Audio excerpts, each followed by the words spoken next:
Welcome to Scrollin, episode 94. I'm Ket. Joining me, as usual, Davius Starjumper. Welcome back, dude. Happy to be back. Can finally stop the angry emails, guys. Davius is back. Please let me leave me in peace. Stop the riots. Davius, on a scale of 1 to 11, what are your hype levels right now? Ooh, I bet we're about 11.5. You're at 11.5. Yeah. You're off the scale. Yeah. That's dangerous levels of hype. Get me off that scale. You know, here's the thing. Like, one, what a good one to come back on. Mm-hmm. Two, I was thinking about this. I've thought about my hype level. When was the last time I was this hyped?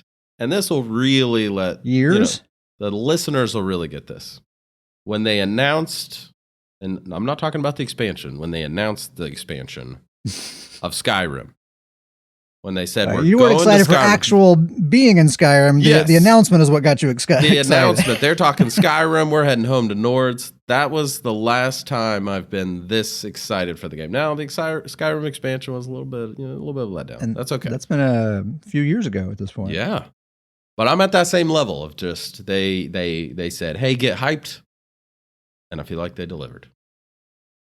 I think I'm probably like around like a 9 out of 11. Still really good. Just high. I think 11 was like Somerset for me. I'm not quite on Somerset levels personally. So that's the top range there. Oh, we're going to get you there. We might. I mean, I fully believe that is possible. I see that could be, but still 9's good.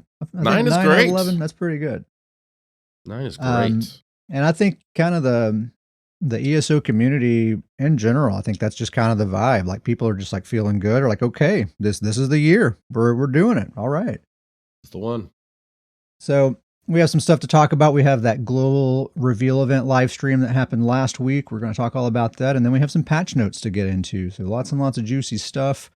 We'll probably take a break shortly after the patch note talk. And then we have some other stuff to discuss. So, let's start with this live stream global reveal event. This just happened last week. It was an official Bethesda stream on twitch.tv/Bethesda. They revealed the chapter name, the Q2 expansion. It's going to be Necrom.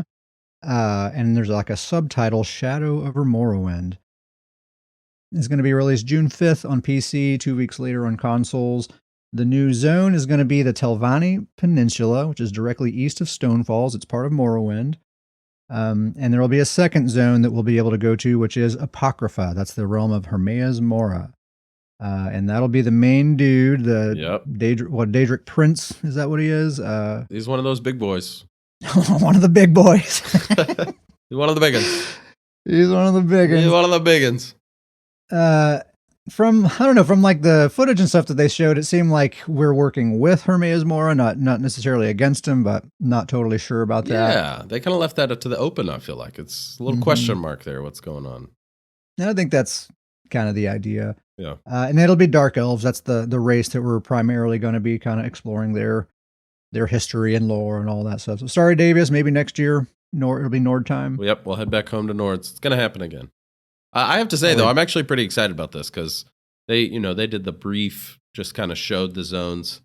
And I'm kind of excited. Both these zones look pretty cool. You know, Telvanni is a very unique looking area. It's very, I don't know, I feel like it's very Elder Scrolls. Like it's just Elder Scrolls kind of has those mushroom forests. Like that's a kind of their style with that uniqueness. It's like this very, Morrowind style look. And then Apocrypha just looks nuts.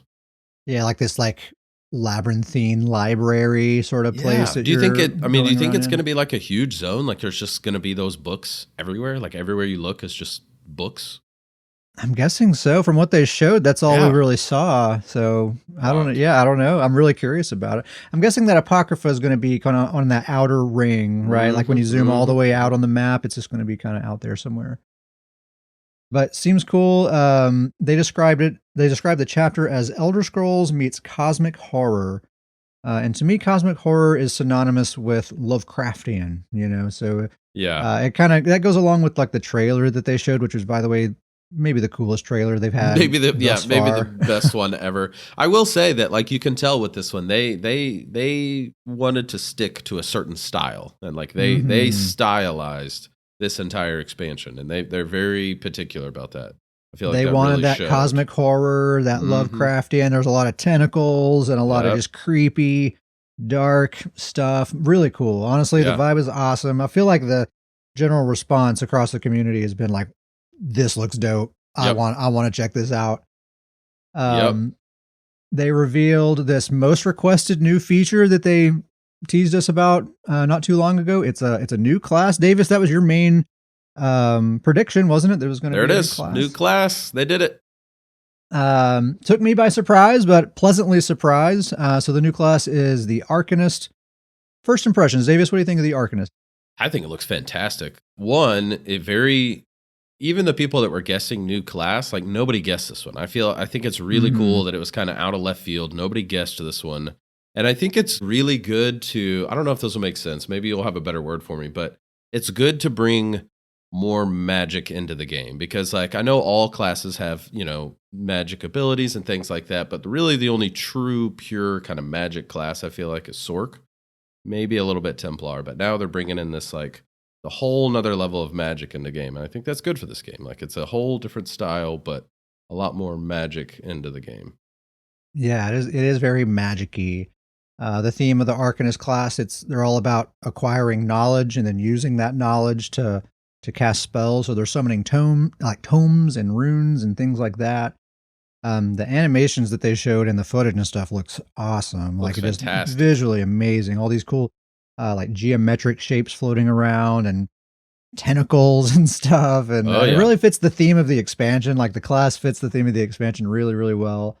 I can't wait to get my hands on this thing. It looks super cool. They demonstrated a couple of skills. The one that everyone's talking about is this portal ability. You can set these two portals and pop back and forth between them, and your allies can use the portals as well. So that's what's got a lot of people talking, especially like in Cyrodiil. Like what if you have multiple Arcanists like chaining portals together, right? And you can have like a whole Zerg just traveling huge distances in like the blink of an eye. Gonna be the ESO train right there.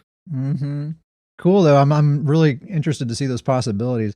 They also showed one called Abyssal Impact, which is that like giant tentacle arm that looks like you just reach out and punch someone in the face with a big tentacle arm, basically. I've said this and I'll say it again. This is the new rival to Jabs. Templar's Jabs versus the Arcanist Tentacle. Going at each other.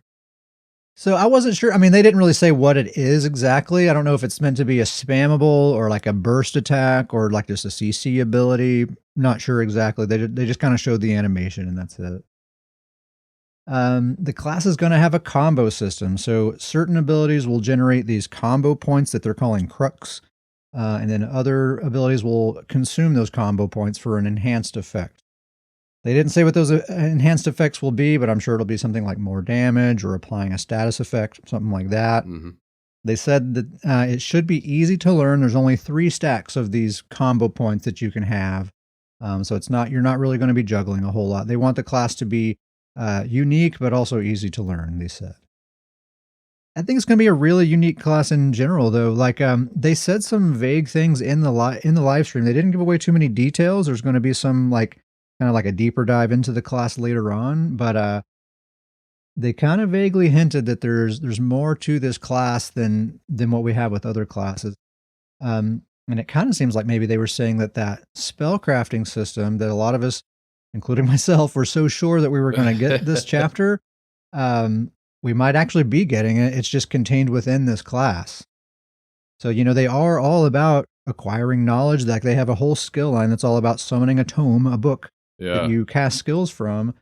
And they were kind of talking. It kind of sounded like your Arcanist character might be able to go out into the world and acquire new knowledge to keep into this book, and that might affect how your abilities work and things like that. You might be able to alter your abilities in additional ways besides just like the morph options that you have.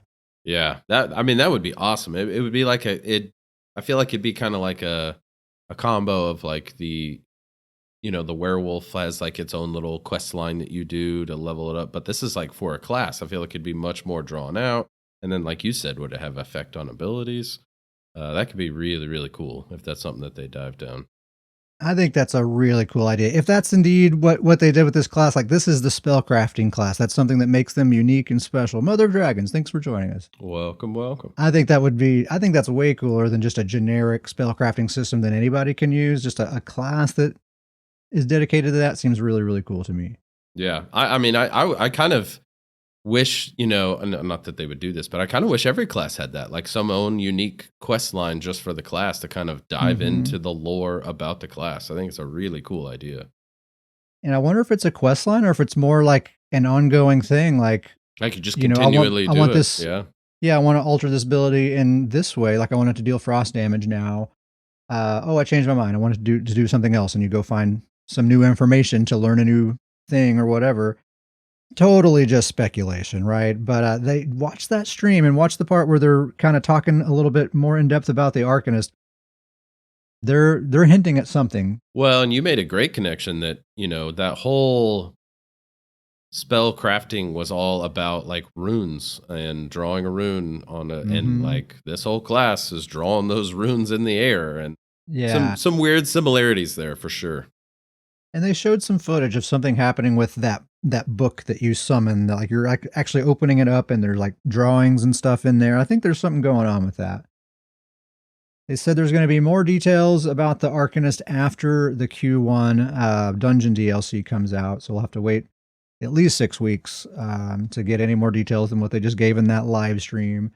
There's lots of YouTube videos of people picking apart trailers and footage and different things. So if you really want to, you can go down some rabbit holes. But I kind of like to wait for the official information, because you never know what might change between now and then. Yep. Beyond that, on the live stream, they just kind of reiterated what the 2023 roadmap is. Q1 and 2 are basically the same as usual, a dungeon DLC, then the big chapter. Q3 is going to be all about quality of life and bug fixes, no dungeons. But a couple of the quality of life examples that they mentioned during the live stream, they said something about a pre-made group finder. Ooh, that's big news for the PvP community, potentially. That perked a lot of ears up. Here's the thing. So I think it's really easy to think pre-made group finder. They just mean group finder, right? They just kind of chose weird words. But in this presentation, nobody was choosing any words. Okay, this whole thing was very scripted.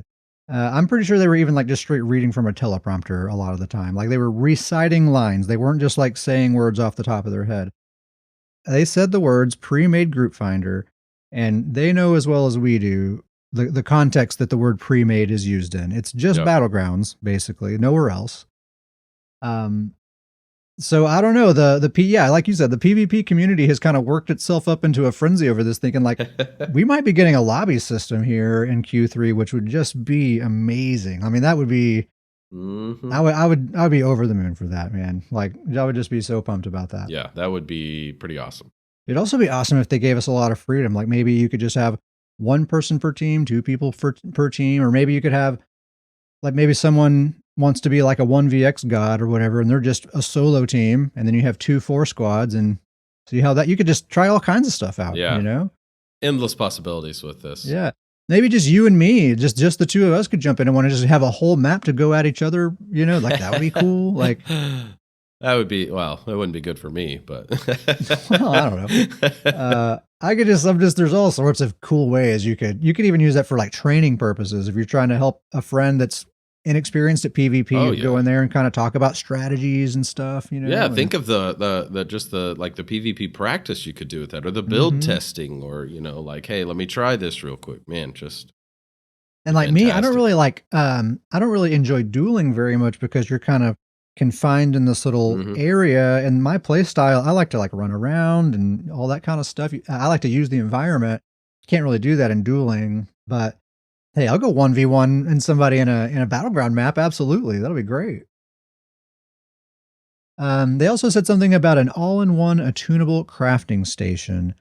I think that's not really open for interpretation. That's pretty clear on what that is. That's going to be a crafting station that's all 4 different types of crafting stations in one. That's wild. You think you'd be able to use that for writs? Just go up there and get them all done, one spot?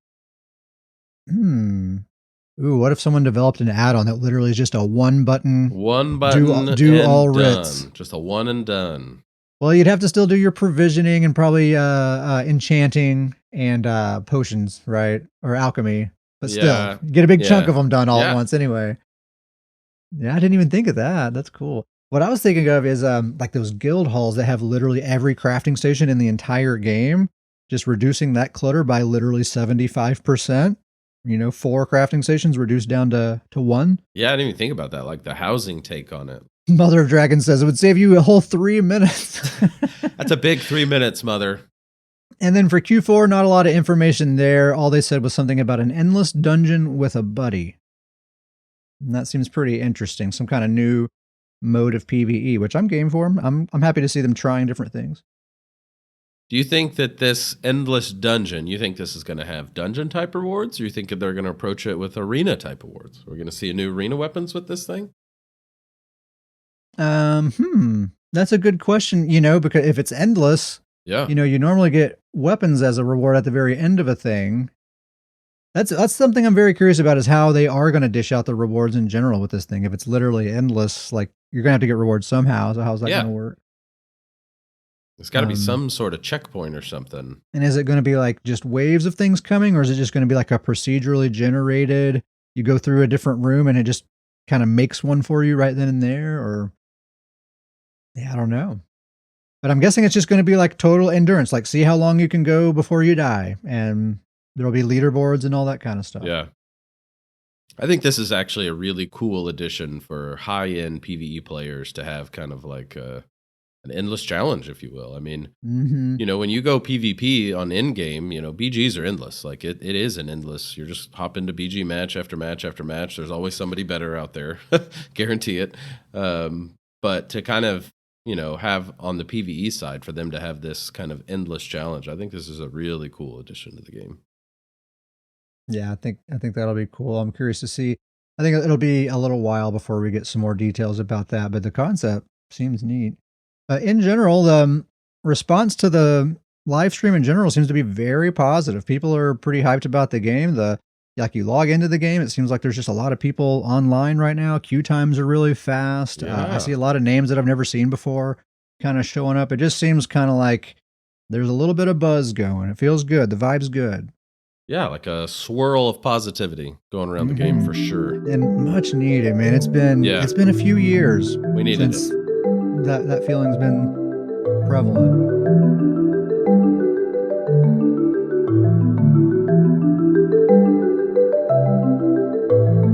All right, so let's talk about this public test server action. So public test server version 8.3.0 for the Scribes of Fate DLC just dropped yesterday. So as of yesterday, you're able to log into this thing.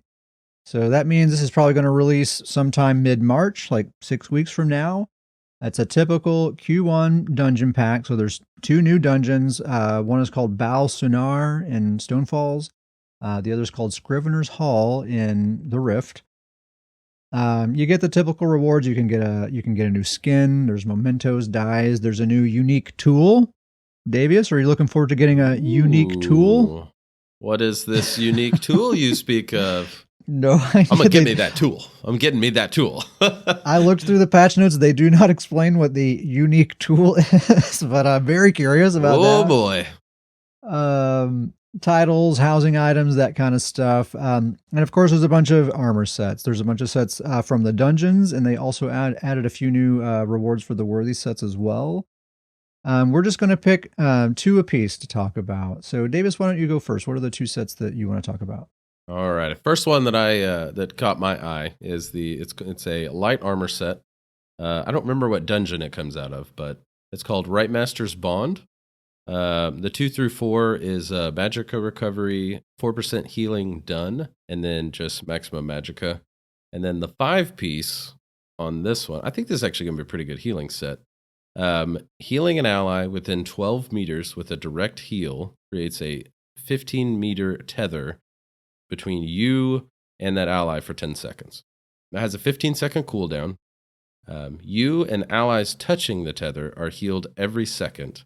If you or an ally is overhealed by the tether, they gain minor heroism for 1.5 seconds. And that's where it gets me. Given allies heroism, I'm all about it. So they get you heal someone with a direct heal, you put this tether on them that heals them, and then if it overheals them, they get minor heroism for 1.5 seconds, which Sounds like a short duration of time, but if their health bar is full and you're keeping this Yeah. thing on them, then they just keep getting it. Yeah, because the interesting part is it says this heal is determined by your max stats, but it didn't really give any numbers, and so I need to hop on the PTS and see what the actual heal numbers are for this thing. But I think it's if you're a healer, you're sticking with your team. I think it's going to be pretty easy for your team to just at least run in and out of that tether. And then everybody, given an entire team minor heroism is a pretty big deal. On top of that tether already providing an additional heal. So I think that could be pretty good. The other one I'm going to talk about, I'm going all heals on my 2 sets here. Here we go. With the typical Scrollin pronunciation. Now, there's no way I'm getting this right. Ozezon? I'd say Ozezon. Ozezon? Or Ozezon, yeah. Ozezon, Ozezon. This is a monster set, and the 1 piece is just Magicka Recovery, but the 2 piece, I'm going to read this a little backwards because I think it makes sense if you read the second part first. But essentially, healing yourself or an ally grants them minor vitality for 1 second. But the key piece to this is that whenever you overheal yourself or an ally, you also grant them 4,272 armor for 1 second. And so the way I see that is as long as you're keeping up over heals, you're getting them that armor. They're getting minor vitality for stronger heals. And then I think this could just pair with the set I just read off. You put those 2 sets together, and it's kind of about that overhealing. And then I would even throw in some spell power cure. Boom, you got yourself a nice little healer build there. Yeah, that could be really good. I think you want to keep in mind that they changed sticky hots not too long ago so that they tick every 2 seconds. Yep. Although ground hots tick every 1 second. So it might be something you want to keep in mind if you're considering using this, since it's only giving a 1 second duration of those things. You might want to try to focus on either using multiple sticky hots or using ground hots to keep ground that hots duration up. Yeah, ground hots would probably be the better way to go. But 4,272 armor is quite a bit. That's a lot. It's a big chunk. Yeah. And minor vitality is always great. So, yeah, I can see that being a pretty nice little heal monster set. Cool. Well, my 2 sets are, I guess they could be used on a healer, but they're a little bit more toxic, the ones that I chose to talk about. You went for full toxicity. 1 you really, really like. 1 I'm going to go ahead and predict you really, really hate. Well, I might surprise you. I don't know. We'll see. So the first one I'll talk about is Snake in the Stars. Funny name. It's a light armor set. It gives you a line of Magicka Recovery, Max Magicka, weapon and spell damage, and then the 5 piece. Applying a major or minor debuff to an enemy applies Star Venom for 6 seconds with a 12-second cooldown. When an enemy with Star Venom is healed, they take 2848 Oblivion damage up to once per second, and they can only have 1 instance of Star Venom at a time. So 2848 Oblivion damage cannot be mitigated, not even by a battle spirit, not by your armor. You can't block it, right? Oblivion damage, you take every single bit of that no matter what. And so 2848 Oblivion damage, considering that it's not being reduced by battle spirit, that basically will more than negate vigor, right? Yeah. If you're healing with vigor, this will be out damaging your vigor, basically. If you're not using vigor, this will probably negate like 3 or 4 hots that you could have stacked on you at one time. It could just basically invalidate those, essentially. So it's extremely strong. A little terrifying from a BG standpoint of view. It's a little bit terrifying. I think I actually kind of like it. I think healing is way too strong. I think there needs to be some counters to healing. I mean, I might be singing a different tune when I'm on the receiving end of this thing, but I don't know. I like having counters to healing. I like that idea. I think I'm probably going to end up putting this on my Necro healer, Despair. I think that fits her theme really, really absolutely perfectly. Has to go on Despair. Has to. Yeah, I just think it's going to work well. And so I'm thinking, like, if you get hit with this thing, I mean, for one, it makes cleanse really, really valuable, because I have a feeling this is going to be a very popular set unless they, nerf it between now and then. Yeah. So having a cleanse is going to be very, very valuable, or just having vigor so that you can cast that for that to just eat this damage so that you can cast a burst heal and you'll get the full heal out of that. I think that's the part that terrifies me the most about this set. I know that you can only have one instance of the Star Venom, so this can't stack on you. But like you said, if it's going to be popular, if there's going to be 4 or 5 players in a BG running this, you're going to have this on you the entire time, and it's just going to eat through sustain. Like if this is just always going to be on you, and you're just always trying to burn through sustain to try to heal up, I definitely could see this making some massive changes in the death counts of BGs for sure. Yeah, and that 2848 Oblivion damage, that can actually be amplified by like minor Berserk and things like that as well. So it can actually be more than that.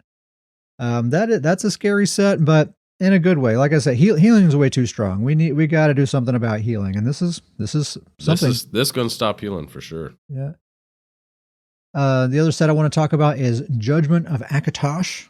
Another cool name. It's a heavy armor set. It gives you weapon and spell damage, a line of max health, another line of max health.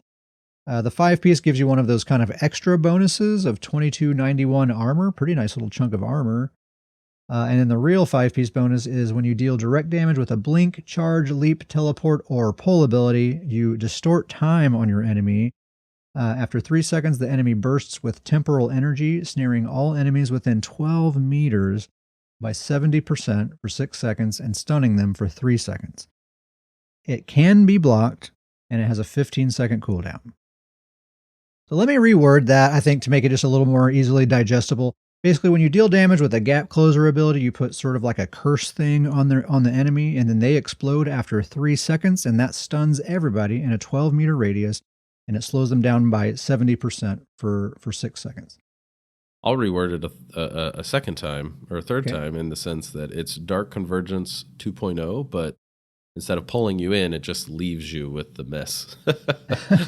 Yeah, I think they handled it a little bit better than Dark Convergence, though. So that is kind of the refrain, is a lot of people are saying, like, oh, this is the new Dark Convergence. This is the new thing that's just going to be total cancer in Battlegrounds that everyone's going to hate.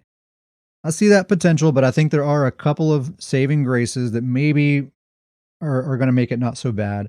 So for one, it has that 3-second delay. That's a pretty long time. And if it has a very obvious visual effect, then I think that's plenty of time to get ready for it. It's got to be the key. It also is blockable. So you have 3 whole seconds to get that block button ready, and then you block it and none of the CC happens and you go on about your day. It also does not deal any damage either. So it's not going to be comboed with things or anything like that. It's just applying that CC and nothing else. So my main concern is just the fact that it's a 12-meter radius, which means a 24-meter diameter, massive area, gigantic area. But I think if the visual indicator is really obvious and you see it coming from a full 3 seconds away and you have all the time in the world to either get out of range or just put that block button up, seems like it's going to be pretty easily counterable. I think probably some people will have fun with it kind of at first before people really know what it is, and they'll get some kills out of it. But I think after a couple of weeks, we'll kind of know what it is. We will have adapted and it won't be a problem. I do think probably people will pair it with Rush of Agony, and they'll try to make that happen. And it seems like there could be some possibilities there. Yeah. I hope you're right. My worry is the 24 meters, like you said, is that 24 meters is a huge area. You could be almost in a separate fight with this person with your back to you. They're fighting someone else, and you could still be in that 24 meters. And so I'm a little concerned with that size. Yeah, it's a big size. What's interesting is you could pair this with the Necro armor that automatically pulls them in. That would be an interesting little combo. And it's just happening automatically. That's an interesting thought. Yeah, it's just doing it on its own. You don't even have to worry about it. Snake in the Stars, the best name. Do we agree on that? Oh, absolutely. Snake in the Stars. That's the best name set of the bunch. That's the best one. It's just so odd. It just seems like it just stands just out. An odd name. Yeah. But Crimson makes a good point. That's got to be a reference to the Serpent Mundus, Sure. right? The constellation. There's some combat and ability changes, some pretty interesting stuff here. We'll definitely be skipping some of the less impactful things, but I think we got most of the juicy stuff here. Making some more changes to light attacks yet again. They did a lot of math. I'm not going to get into all that kind of tedious detail, but basically the gist is light attacks are going to scale much more aggressively with your offensive stats, but then they get capped at 3850 damage. It's more for a werewolf, but 3850 damage is the most amount of damage your light attacks can do, but that doesn't count crit, that doesn't count like minor berserk, major berserk, so they can deal more damage than that. But basically the tooltip gets capped at 3850. Basically, they say that highly optimized builds, like really high-end, godly DPS builds, should see about the same amount of damage from their light attacks as they currently do, and less optimized builds should be getting more damage out of their light attacks. It should account for more of their overall DPS, and that's their goal. Yeah. I don't really care. I mean, to me, that seems like fine. Yeah. As long as light attack weaving stays in the game as a mechanic, that's all I really care about. I really don't care how much damage it does. I honestly think they were just really, really careful about how they wrote this, because based on, previous ideas they've had with light attacks and how that's been received, I think they were just very careful, and they made sure to write many paragraphs about the details of this and go really into the weeds. But overall, it really, damage-wise, and for people that do light attack weaves, I don't think it's going to do anything damage. It sounds like it's going to be either the same damage or maybe a little bit more. And I feel like the only reason they're doing this on their side is that they're just trying to make cleaner parameters on their side. It probably is strictly something that they're just trying to do from the development side to have a little bit more cleaner process to how light attacks operate. But I don't really think as players we're going to see that big a difference with all of this. Yeah. To me, it doesn't make any difference. As long as it's still a mechanic that I'm incentivized to do in some way, then that's fine. I think it's a cool thing that makes this game unique. I like that the developers have embraced it, and they designed the game around it at this point. And they gave us like those core combat values not too long ago, and light attack weaving was a bullet point on that list. It was one of them. With Dragon Knight, they made a change to empowering chains. For one, it's no longer called empowering chains; it's called Chains of Devastation. And rather than granting Empower, it now grants Major Berserk. Pretty good trade. For 10 seconds. Pretty solid trade there. Pretty good trade. And they gave it a new name since it no longer grants Empower. I guess they didn't like the name Major Berserking Chains. Major Berserking Chains. That's a pretty great name. So as a reminder, Molten Armaments does still give you Empower. If you're a Dragon Knight who really wants that buff, you can still get it easily that way. But Davis, what do you think? You think Lord of Nords is going to benefit from permanent uptime on Major Berserk? Yeah, I think that's the thing. If you have a DK right now, this is going on your build. This is going on your bar. You're going to find a way to get this in there. I think if you're a DK main right now, you're thinking, really? Yeah. You mean just an extra 10% bonus damage? Yeah, I think that'll go pretty well. You mean as a DK main, I'm top of the food chain. I'm the best, and you're giving me Major Berserk, permanent uptime, easy access to permanent Major Berserk. I guess I'll take it. Let's do it. What are the chances that drops to minor Berserk in the next 6 weeks? Yeah, I think there's a very good chance of that. I'm surprised that they just skipped right over minor Berserk and went straight to Major Berserk. Strongest class in the game, let's give them Major Berserk. Let's give them a Major Berserk. Necromancer, the Grave Robber ability that reduced the damage of the synergy by 47%. They say that's to match the power of other similar abilities. On a related note, the Harmony trait, the jewelry trait Harmony no longer increases the potency of synergies. It basically works like the Undaunted Command passive. When you activate a synergy, it restores 880 of all 3 resources to you. It doesn't affect the synergy itself at all. So necromancers who use the graveyard or the grave robber synergy, they typically do use 3 harmony on their jewelry. That's the only way that it really makes it worth it. So right now, 3 harmony increases the grave robber synergy by 60%. So if you factor that in, if you consider the fact that harmony is being taken away and the ability itself is being nerfed directly by almost half, basically it's a 70% nerf to that ability, really, for the people who actually use it. Yeah, the bomb crow's dead, right? It's officially dead. Bomb crow's completely done. They were already done. There were just a few stragglers just still desperately hanging on because they enjoy the play style, but they've been struggling for a couple of patches now, honestly. And this is just the final nail in the coffin. Get it, Necromancer, Nice. right? Nice Nice touch. But yeah, my Necromancer, like right now on live with Harmony Jewelry, my Grave Robber synergy is about 16k. And that's on a healer, so it would be a lot more on a damage build. Yeah. That 16k goes to 5k on PTS. Oh my gosh. Oh my gosh. Big difference. Oof. Now, just speaking selfishly, I don't have any bomber builds and I don't like getting bombed, so I think this is great. That's true. I don't have a bomber build either, so works for me. So anyway, that's what's going on with Necromancer. If you remember from the BG report, they were dead last, I think, on our list. The one thing we said about them is like, oh, they can still bomb. Yeah, they're still decent bombers. Not anymore. No, Nightblades are better bombers now, honestly.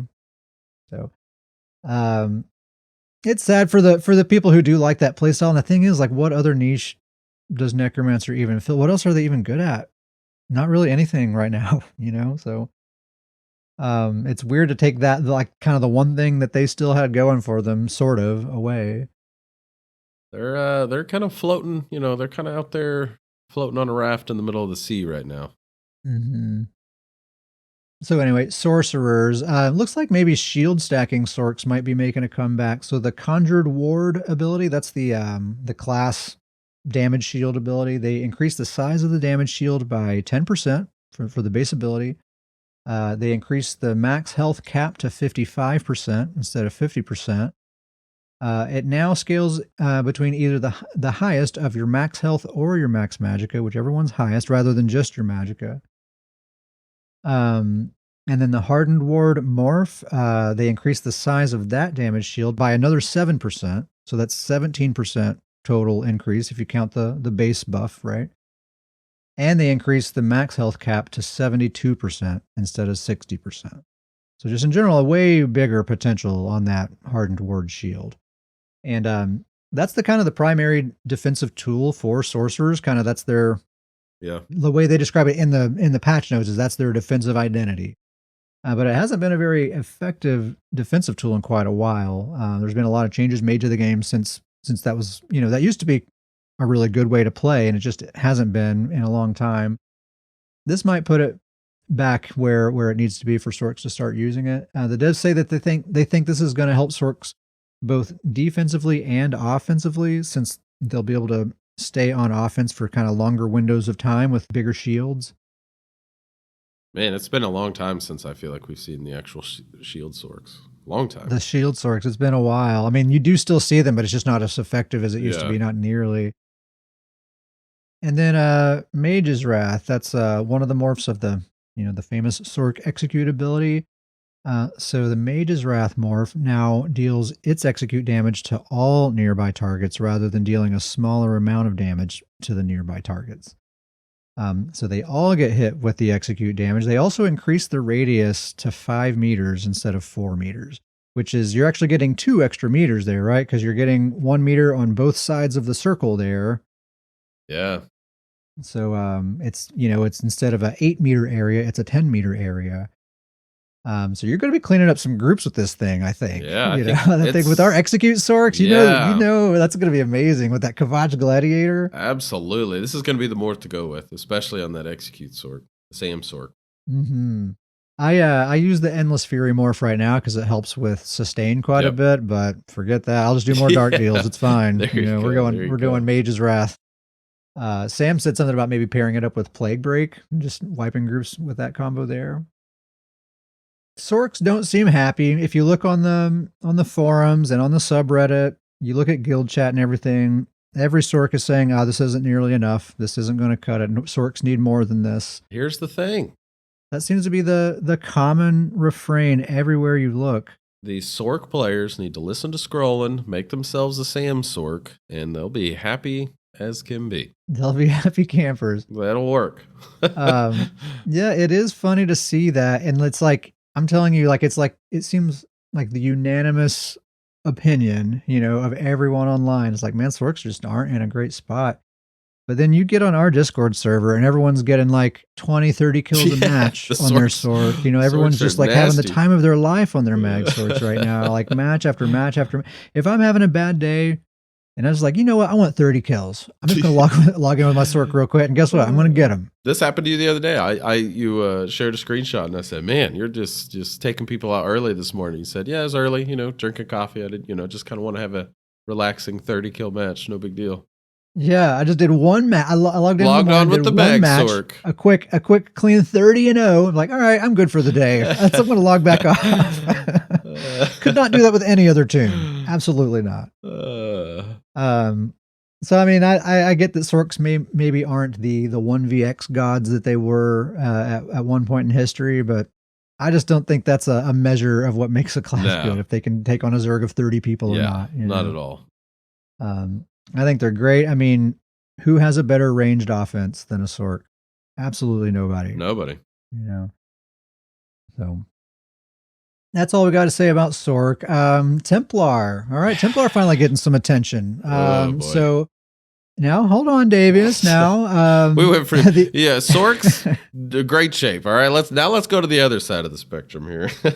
So the Empowering Sweep Ultimate, that's the other morph of Crescent Sweep. Everyone uses Crescent Sweep. I just want to time out here. This is, you've requested this for years at this point. This has been a dead morph for a long time. This absolutely has been useless request morph. That they give this attention. So just listen into the attention they finally gave it here. So Empowering Sweep, the other morph of Crescent Sweep, they've renamed it. It's now called Everlasting Sweep. They've increased the duration of the pulse component, the AoE pulse damage after you cast it. It now lasts 10 seconds at base instead of 6 seconds. And it no longer grants Empower. And that's why they renamed it, because it doesn't grant Empower anymore. It's important to note that this morph still deals 60% less damage than the other morph. So personally, I'll probably keep using the one that deals 60% more damage. We'll probably stick with the other one. This is not probably stick with the 60% more damage morph. Personally, not quite the attention we were looking for on the dead morph. It's pretty hilarious of all the just obvious things they could do to make Templars happy.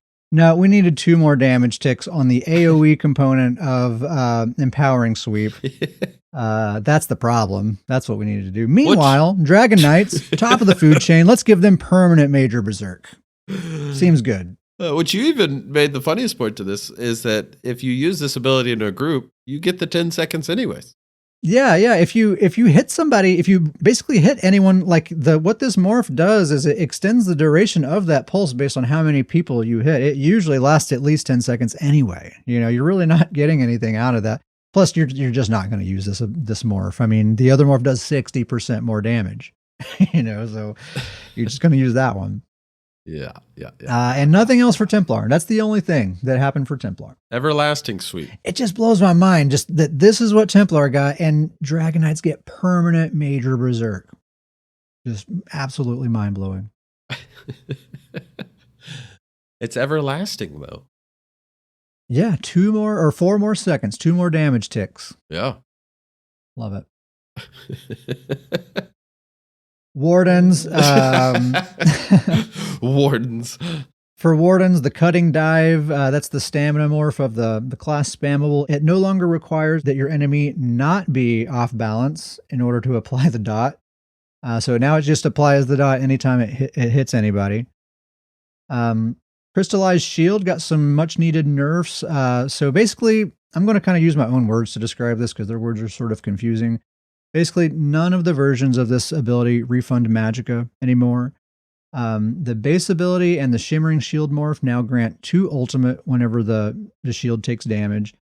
They also reduce the strength of the base ability and the Shimmering Shield morph by 33%, and they increase the cost by about 600.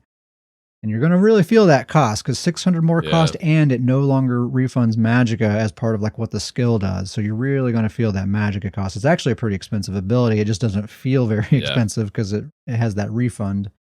Absolutely. And then the crystallized slab morph, this is actually the more problematic one. So it still shoots that ice ball back at attackers like it always has, but that ice ball deals 33% less damage, and it retains the original size of the damage shield. So it does not get that 33% damage shield reduction like the base ability and Shimmering Shield. So basically, neither morph restores magicka anymore. Shimmering gives you extra ultimate on top of the major heroism, and it's a smaller shield. Crystallized has the bigger shield, and it shoots an ice ball at people, but that ice ball does less damage now. It seems like something you would actually like, I think, right? Yeah, I think it's actually a good change. I'm one of the few that actually uses the Shimmering Shield just because I like the ult gen. You'll get even more ult now? Yeah, I'm getting more ult now. Like the cost concerns me, but this ability has been kind of one of the trouble pieces out there for wardens. It kind of makes them immune to certain classes or builds, and so I think it needed a change. It was a little overpowered, and anytime they nerf an ability like that, I always think there's always some concern. But really, what it is it's a nice damage shield. One can be ult gen, and one can give you a little bit more damage, and that's really kind of, I think, a good spot for what this ability is.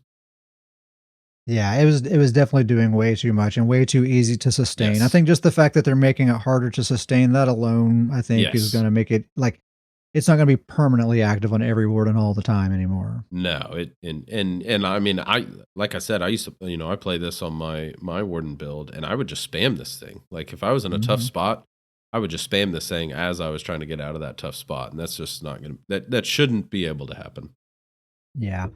So I think that needed to happen. That's a smart change for wardens. That's just a little too much for them. Another change, this actually has nothing to do with wardens. We're moving on from wardens now, but this will affect wardens.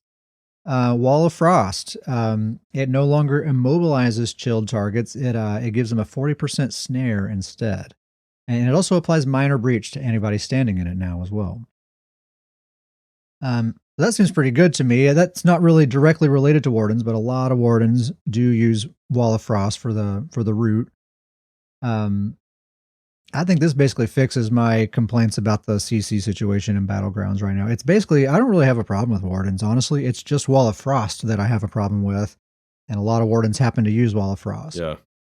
But the devs say that their goal is to reduce the passive CC in the PvP environment while also making the ability more useful in PvE.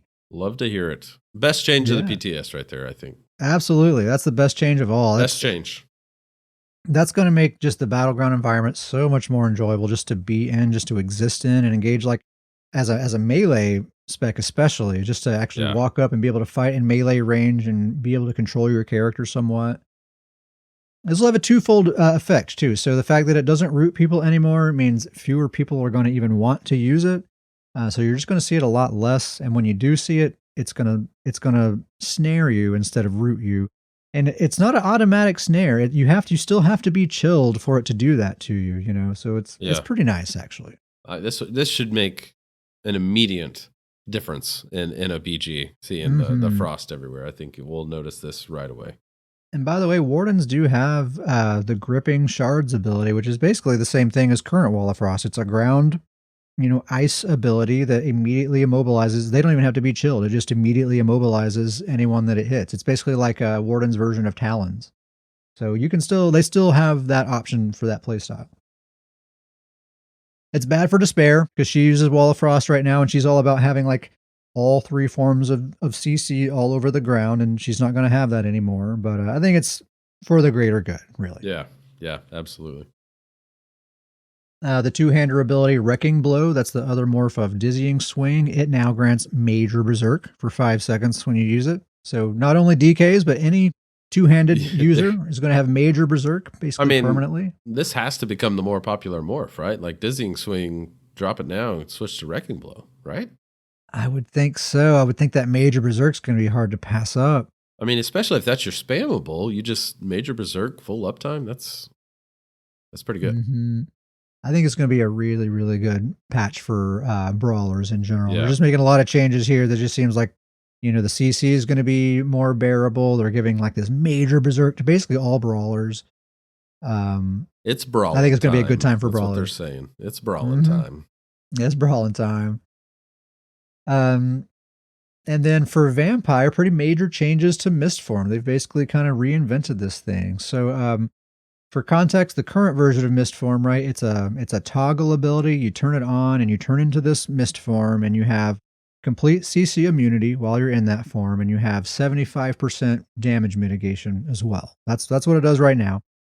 This new version, instead of toggling, you just press it and it teleports you forward to like wherever your cursor is pointing, up to 15 meters away, and it absorbs up to 3 projectiles while you're in that teleport animation.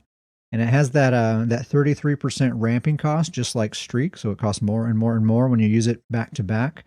The base cost is $4,050, already really expensive. It does not give you CC immunity anymore either.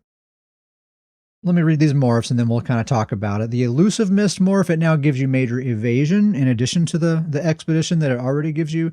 And the Blood Mist morph, it now deals its AoE damage every 2 seconds for 20 seconds after you activate the ability.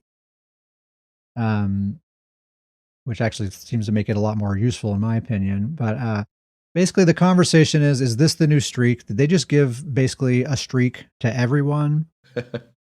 And I think the answer to that is definitely not. We did some testing last night. Our good buddy, shout out to Uncle Sam. He logged onto the PTS and was streaming for us in Discord and trying this ability out. And it's nothing like Streak, nothing at all. So Streak, in my mind, it's like a zip, zip, zip, zip, right? And this is more like a whoosh, whoosh, whoosh. It's kind of more like that kind of cadence. You know what I mean? So it's not, you're not going to cover nearly the distance you can with Streak. It gives you a little bit of, it's a mobility tool for sure, but you're not just going to like totally bail out the way you can with Streak with this thing. Yeah, absolutely. I mean, Streak is still the king of mobility. I don't think this is going anywhere near that. I agree. I think it's not near as good as Streak. It's not giving every class, the ability to the best Sork ability. But at the same time, the issues that were created with Mistform, I think it kind of solves those too. Because, we've run into those players in BGs that they go into Mistform and you're just like, all right, forget them. Like that player has a get out of jail free card and I'm not going to deal with it. Yeah. It's, I like this version a lot better. I think honestly, just personally, I'm more likely to use this version just for the way that I like to play. I don't like using Mistform. I don't like the kind of defensive style that it incentivizes. But this version's pretty neat. It's basically just a mobility tool. Yeah. The Elusive Mist, like that's a much more useful source of major expedition now because you're using a mobility tool, and then when you come out of it, you have expedition, so you can keep moving fast. Yeah, it's a nice touch. The Blood Mist morph, like currently right now on live, it's an absolute dead morph. Like it's nowhere near as useful as the one that gives you major expedition. But this new version here actually seems really useful, especially if you already have a source of major expedition in your build. This is dealing AoE damage for 20 full seconds. It's basically like the Templar's Solar Barrage. It's a similar amount of power, except it's healing you for 100% of the damage done. So you can actually use it. It's like currently right now on live, you toggle on Mistform and it's dealing this AoE damage, but you can't do anything else. You're stuck in Mistform the whole time. And as soon as you pop out of Mistform, the damage stops. Yeah. But this, the damage is going to continue for, you can mist into a group and now you have 20 seconds of this AoE damage and you can combo that with the rest of your offense. It'd be perfect for Betsy actually, if I were willing to turn her into a vampire, but that's her whole thing of her build is she has all this AoE damage. It's like centered on her character. This would stack with that perfectly. Plus she's getting some offensive healing out of it as well. So I mean, for the first time ever, I'm like thinking about, should I turn Betsy into a vampire? It seems like it'd be really good. It legitimately would be really good. So actually, yeah, I really like this. I like this a lot. I really despise the current version of Mistform. I won't put it on my bar. I don't like it when other people use it. It seems cheap. It like feels like cheating. I don't like it. I mean, I know it's not literally cheating, but it kind of feels cheap. It's too easy to. All right, I'm done with this fight. I'm walking. I'm taking my ball and going home. That's current Mistform. Yeah. Some other changes, they changed weapon and spell damage glyphs for jewelry. So now both weapon and spell damage glyphs give both weapon and spell damage. You know what I mean? So like a spell damage glyph will give you weapon and spell damage, and a weapon damage glyph will give you both weapon and spell damage, right? So they both give both. The only difference between the two is the weapon damage glyph gives you 10 stamina recovery, and the spell damage glyph gives you 10 magicka recovery. So random, right? What's with the 10 recovery? Like, what is 10 recovery going to do? I don't know. So random. I mean, it would be 30. I guess if you have all three, it would be 30. That's true. Yeah, I don't know. It seems like they wanted to combine them into one glyph, but there was some technical reason why they couldn't, so they just had to kind of differentiate them in one kind of small way. Yeah. But this is part of their hybridization thing, you know. I will say I do think it's a really good quality of life change. Like, not, you know, because there's a lot of times, I don't know about you, but there's a lot of times with builds where, you know, if you want to test out different glyphs and you know maybe you want to try magicka with certain things, or you take a build and go back stamina. Now you don't have to change all that stuff. You can just, or if you're taking your jewelry off one build and putting it on a different build, but that, you know, that tune's a stamina tune. Now you can just kind of throw these glyphs on your pieces and they're just interchangeable. So I do think it is a really good quality of life change. Yeah, I didn't really think of that. I don't really think of that kind of like, making it easier to just kind of switch gear between characters and stuff. That is really nice. Yeah, the 10 recovery is kind of funny, but I mean it's extra recovery, so I'm all for that. I need all the recovery. Yeah. The Bloodthirsty trait. Check this thing out. So right now, the current version of Bloodthirsty on the live server right now, the way it works is it increases your weapon and spell damage against enemies below 90% health by 70. And then that ramps up as high as 350 as they lose health. This new version increases your weapon and spell damage against enemies below 90% health by 210, and then that ramps up to 350. So the ramp up is the same, like it caps out at the same amount, but you're starting at a much, much higher amount of damage. As soon as they hit 90% health, you now have 210 damage against them rather than 70. Yep. And then you ramp up from there. If you have all three Bloodthirsty on all three pieces, then as soon as they hit 90% health, you have 630 extra weapon and spell damage. Pre-buff, that scales with your offensive stats, by the way.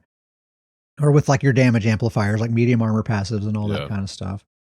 And then that's just going to keep ramping up as they lose health. I mean, I feel like this is going to be the meta jewelry trait for basically every build. Yeah, this has taken the place of Infused, I feel like. So my first reaction was like, oh yeah, this is like, Infused is like not even a useful trait anymore. But I kind of, my first thought was like, yeah, but I still might want to use Swift for speed and you know, there's other good useful traits. But I was talking to our buddy Uncle Sam and he was telling me like, man, this new Bloodthirsty is probably so good that you might just want to find that speed somewhere else. You know, like this might just be too good to pass up. And the more I think about it, the more I think he might be right. Like this might just trump all other traits, you know, which is not a good thing. There should never be something that's too good not to use. It's better when everybody's using at least 3 or 4 different traits. But I agree, this is going to be hard not to use if it goes live like this. Because as it is right now, like I'm willing to give up a little damage if I can be fast because I like to be fast, you know. But this might be like I can't, if I want to actually be competitive, I can't afford to give this up. That's interesting. And the thing is, like Bloodthirsty is already really good. I don't know if it really needs to be like buffed this much, maybe like a little bit, but it's already really like if damage is what you want, it's already better than Infused right now. We already mentioned the Harmony trait. It no longer increases the potency of synergies. It basically works like the Undaunted command passive. It gives you 880 health, magicka, and stamina when you activate a synergy. I'm wondering if that'll be useful for PvE tanks, if that might be like the meta jewelry trait for them to use, because they're doing synergies a lot. Yeah, you know? Yeah, definitely seems like a thing for PvE tanks. That's basically the stuff that we kind of picked out of the patch notes. That was the good stuff. The good things to me that stand out: the Wall of Frost nerf, by far the best thing. Oh yeah, by far the best.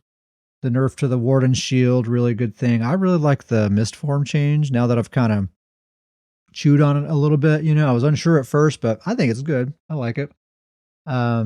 Questionable changes, giving permanent major berserk to Dragon Knights. What the heck?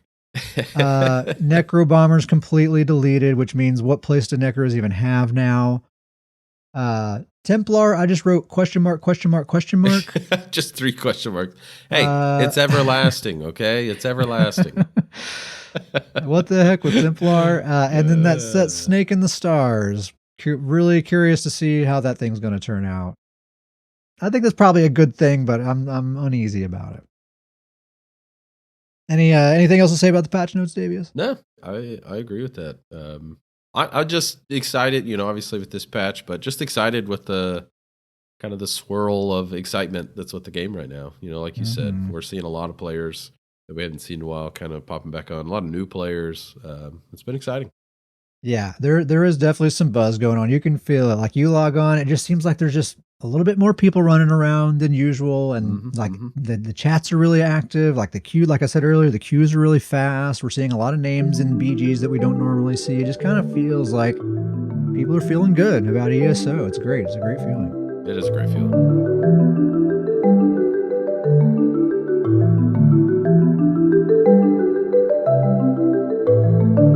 So, second half of the show is going to be a little different this time. We're going to skip the usual PvP talk and build discussion.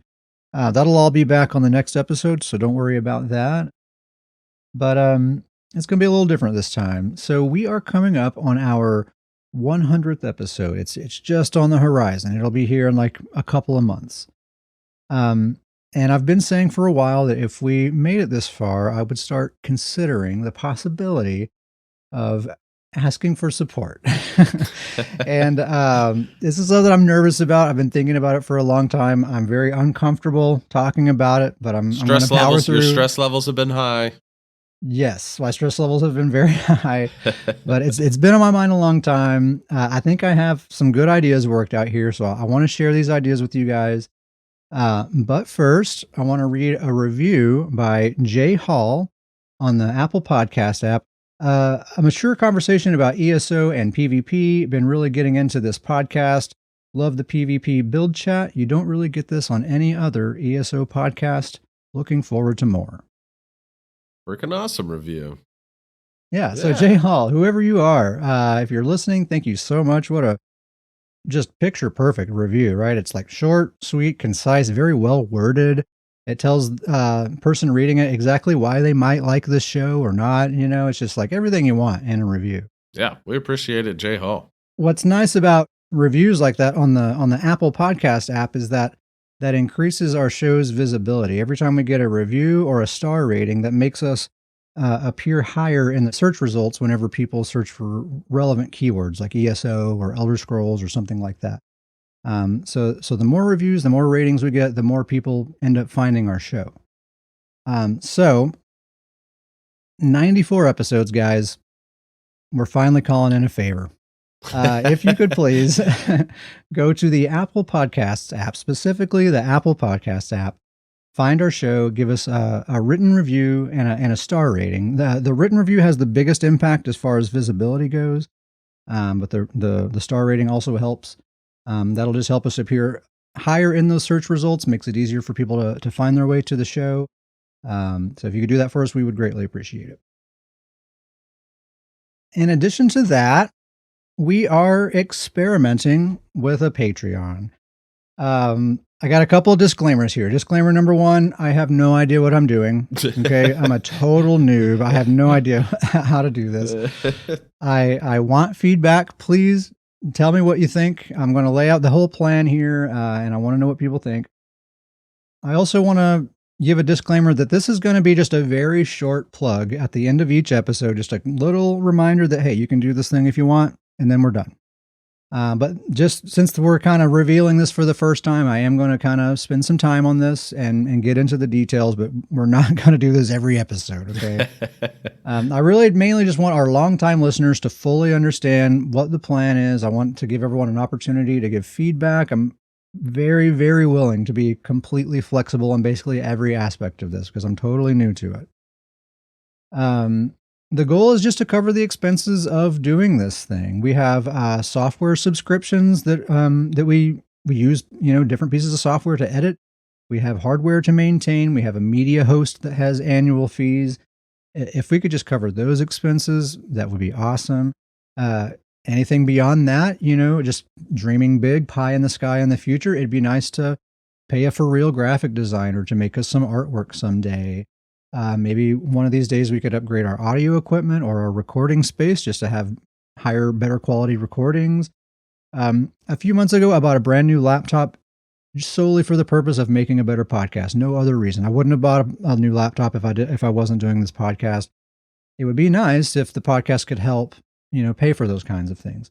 So that's really all we're trying to do, is to help make the podcast pay for itself and maybe pay for some future upgrades if possible.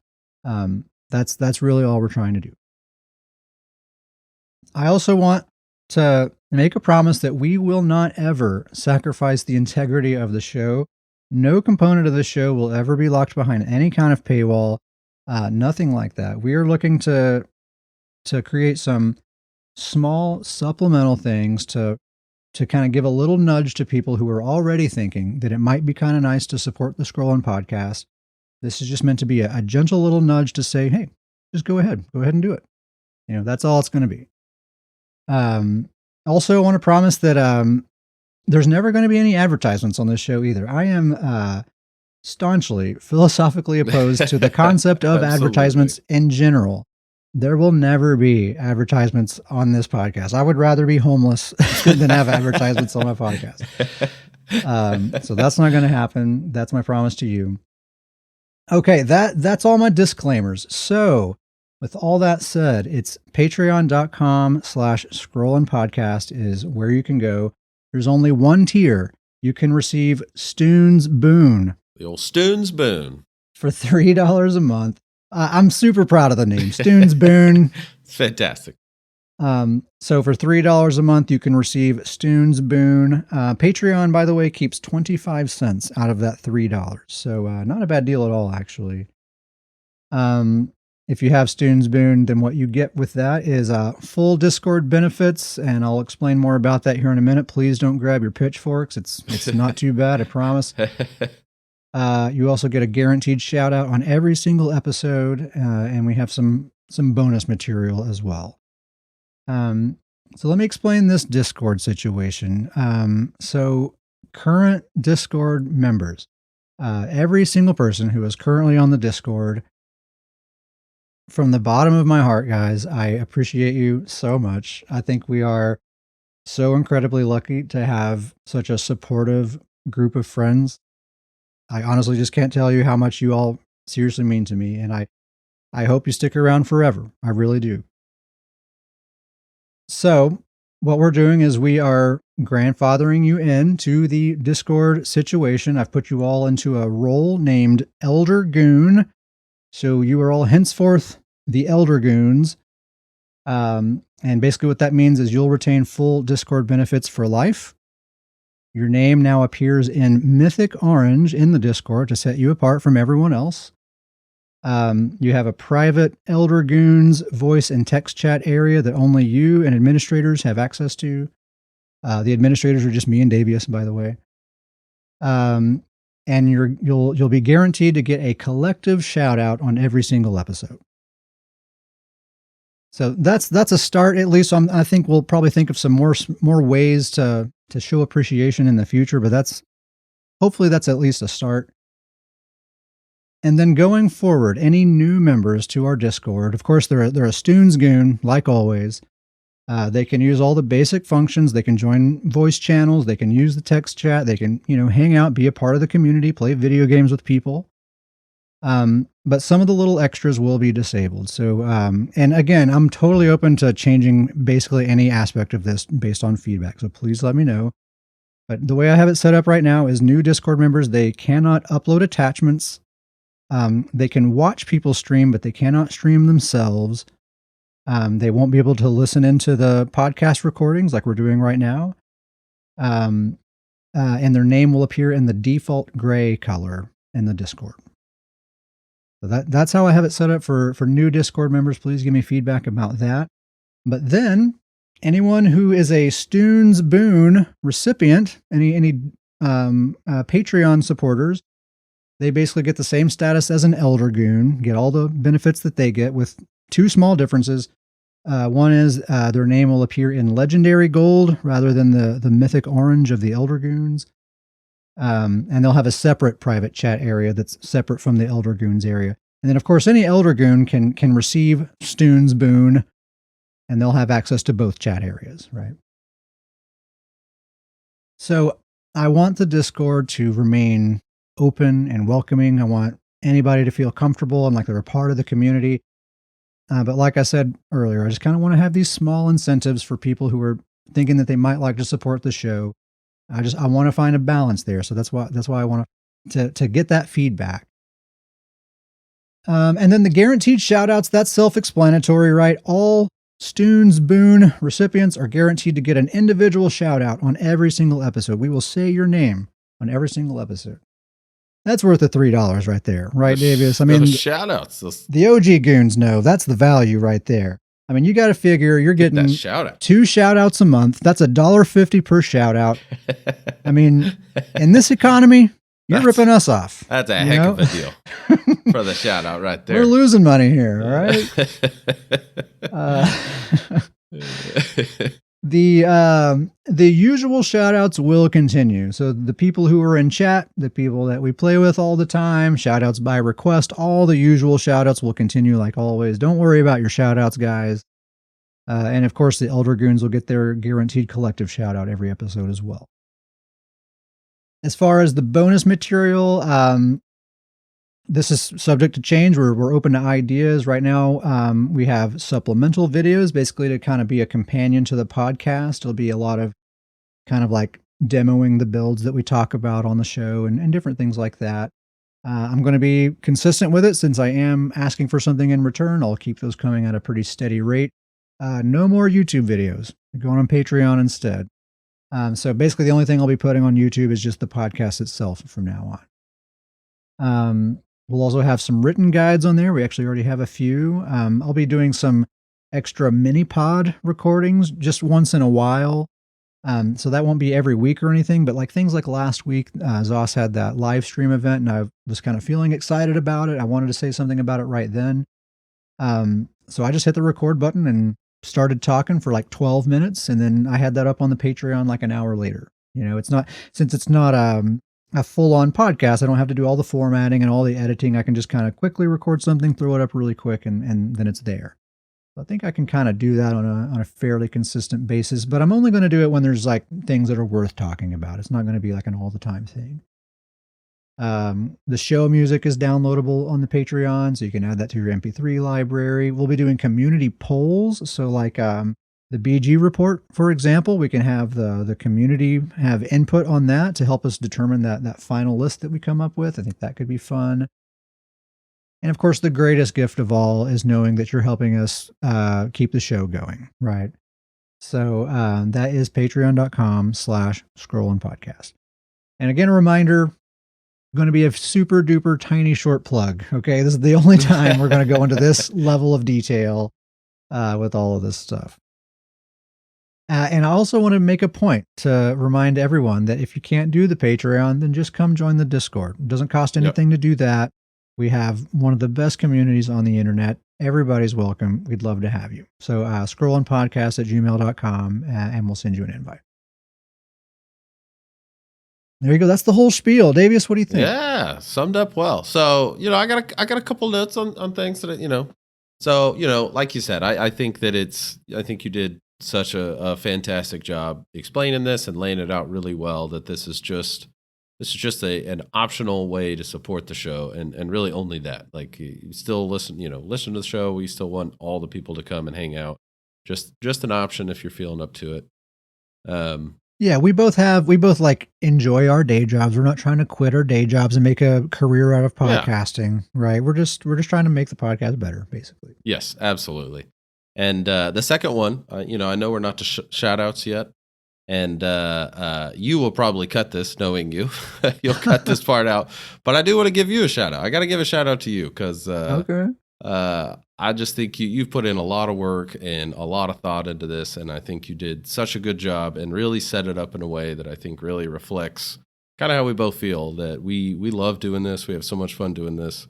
And you put in so much work in the week and investments and things like this. And it's just, you're always looking for ways to make the podcast better, and how can we get better.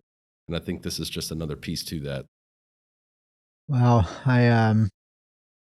I kind of see what you guys are talking about with this shout out business now. It is pretty. This tastes good. Once you get a taste, oh boy, that is pretty nice. Right into the bloodstream. That's how we get you, huh, with those shout outs. So anyway, that's the spiel. Like I said, that's just going to be a teensy-weensy little plug at the end of the episodes going forward. So it's not something we're going to try to really emphasize. So that's all of that. This is where we would read emails if we had any, but we don't, so we won't. If you'd like to send us an email, you can send it to scrollinpodcast@gmail.com. You can ask any questions, make a suggestion for the show, tell a joke, say hello, shout out to a friend, whatever you want, scrollinpodcast@gmail.com. Shout out to Crimson and Gummy Bear for joining the chat. Thank you very much for being here, guys. We really appreciate it. To Mother too. Mother of Dragons. Mother of Dragons, I forgot. Yep, she left earlier. Thank you, Mother of Dragons, for joining us. Another shout out to Gummy Bear. He finally got his Ebon Dwarven mount. Whew, that's a grind. That's impressive. Congrats, dude. Shout out to Uncle Sam, Slavka, Mother of Dragons, and King Nar. We've just been playing a lot of BGs here lately. It's been a lot of fun. Thanks, guys. Shout out to the Elder Goons, the OGs, our heroes. Thank you so much, guys. Thank you for supporting us for so long. And thank you to our one and only Stoon's Boon recipient, my good friend Thomas. Thomas is a very close personal friend in real life. He doesn't even play ESO, but he does listen to the podcast, and he's a very good friend. As soon as I told him about the Patreon thing, he went out and signed up as fast as he could, and then he texted me and said, "I'll always support my homie." Heck yeah, Thomas. Shout out, Thomas. Heck yeah. Hell yeah, Thomas. A real Stoon's Goon right there. I think that's all we got. Davius, anything else?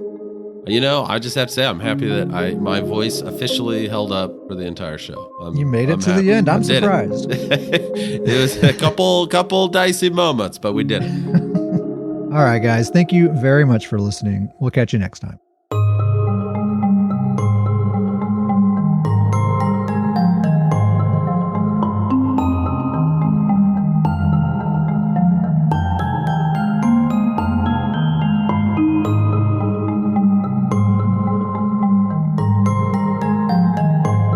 Scrollin 102.7, playing the top 20 hits today, yesterday, and tomorrow.